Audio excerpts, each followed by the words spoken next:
തലസ്ഥാന നഗരത്തെ വിവിധ പ്രദേശങ്ങളിൽ നിന്ന് വെള്ളക്കെട്ട് ഒഴിയുമ്പോഴും കൊച്ചിയിൽ വിവിധയിടങ്ങളിൽ ഇപ്പോഴും വെള്ളക്കെട്ട് രൂക്ഷമായി തുടരുന്നുണ്ട്.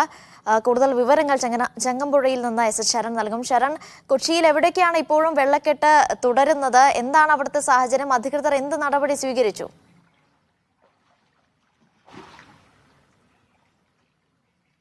അനീഷ, ഞാനുള്ളത് ചങ്ങമ്പുഴ പാർക്കിന് സമീപമുള്ള VR തങ്കപ്പൻ റോഡിലാണ്. ഇവിടെ ഇപ്പോഴും വെള്ളക്കെട്ട് ഉണ്ടെന്നുള്ളതാണ് ഏറ്റവും പ്രധാനപ്പെട്ട കാര്യം. അതായത് കഴിഞ്ഞ ദിവസങ്ങളിൽ നമ്മൾ കണ്ടിരുന്നതാണ്. ഇന്നലെ രാത്രിയൊക്കെ കനത്ത മഴയായിരുന്നു. അതിനെ തുടർന്ന് പലയിടങ്ങളിലും വെള്ളം കയറുകയും ആ വെള്ളം ഒഴിയൊക്കെ ചെയ്തിരുന്നു. ആ വെള്ളം അവിടെ നിന്ന് മാറിയിരുന്നതാണ്. പക്ഷേ നമുക്ക് ഇതടക്കമുള്ള പല പ്രദേശങ്ങളിൽ ഇപ്പോഴും വെള്ളക്കെട്ട് ദുരിതം തുടരുന്നു എന്ന് തന്നെ പറയാൻ കഴിയും. അതായത് നമ്മൾ ഈ സമീപത്തുള്ളൊരു നമ്മൾ കാണുന്നത് ഒരു തോടാണ്. ഈ തോട് കരകവിഞ്ഞ് ഒഴുകുകയാണ്. അങ്ങനെ കരകവിഞ്ഞ് ഒഴുകുന്നതോടുകൂടിയാണ് സമീപത്തുള്ള വീടുകളിലേക്കൊക്കെ തന്നെ വെള്ളം കയറിയിരിക്കുന്നത്. ഏകദേശം ഇവിടെ 100-ലധികം വീടുകളുണ്ട്. ഈ വീടുകളിലൊക്കെ തന്നെ വെള്ളം കയറിയിട്ടുണ്ട്. എന്തായാലും ഇവിടെയുള്ള ആളുകളോട് ചോദിക്കാം. അതായത് ഈ മറ്റ് പ്രദേശങ്ങളിലൊക്കെ വെള്ളം ഇറങ്ങിയിട്ടുണ്ട്. ഇവിടെ എന്താ സംഭവിക്കുന്നത്? ഇവിടെ വെച്ച് കഴിഞ്ഞാൽ ഒന്നാമത്തെ ഈ ഭാഗം താഴ്ന്നു കിടക്കുകയാണ്, താഴ്ന്ന പ്രദേശമാണ്. അതുമല്ല നമ്മൾ ആ ഭാഗത്തുനിന്ന് ഒരു ചെറിയ കൈത്തോട് വരുന്നുണ്ട്. അതെന്ന് പറയുന്നത് ജഡ്ജിമുക്ക്, തൃക്കാക്കര മുനിസിപ്പാലിറ്റി ജഡ്ജിമുക്കിൽ നിന്ന് വരുന്ന വെള്ളം PWDയുടെ കാണ പണിത് ഒരു കൽവട്ടർ പണിത് ഈ തോട്ടിലോട്ട് തിരിച്ചിട്ടിരിക്കുകയാണ്. അതുപോലെ തന്നെ മേളിൽ നിന്നുള്ള ഈ വെള്ളം മഴ ഒരു മണിക്കൂർ പെയ്ത് കഴിയുമ്പോൾ അതുപോലെ തന്നെ കുസാറ്റ് മെട്രോ സ്റ്റേഷൻ്റെ അടുത്തുനിന്ന് കാണ പണിത് തോട്ടിലോട്ട് വെള്ളം വിട്ടിട്ടുണ്ട്. ഈ വരുന്നതെന്ന് വെച്ച് കഴിഞ്ഞാൽ ഈ പ്രദേശങ്ങളിൽ മൊത്തം വെള്ളം ഇങ്ങോട്ടാണ് ഒലിച്ചു വരുന്നത്. ഒരു അരമണിക്കൂർ മഴ പെയ്യുമ്പോൾ തന്നെ ഇവിടെ പൊങ്ങും. അപ്പോൾ എനിക്ക് തോന്നുന്നു ഒരു പ്രളയം 2018 ശേഷമാണ് ഇത്ര രൂക്ഷമായിട്ട്. 2018 ശേഷമാണ് ഇതുപോലെ വെള്ളം ഡൈവേർട്ട് ചെയ്ത് വിടാൻ തുടങ്ങിയത്.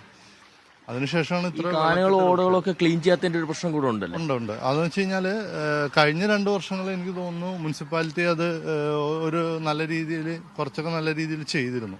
അതുകൊണ്ട് കഴിഞ്ഞ 2 വർഷങ്ങളിൽ ഇത്ര രൂക്ഷമായ വെള്ളക്കെട്ട് ഉണ്ടായില്ല. വെള്ളക്കെട്ടൊന്നും ഉണ്ടാവുന്നു, രൂക്ഷമായ വെള്ളക്കെട്ട് ഉണ്ടായില്ല. പക്ഷേ ഈ പ്രാവശ്യം എനിക്ക് തോന്നുന്നു അത് 2 വർഷം മുമ്പ് ഇതുപോലെ വന്നപ്പോൾ മിനിസ്റ്റർ വന്നു.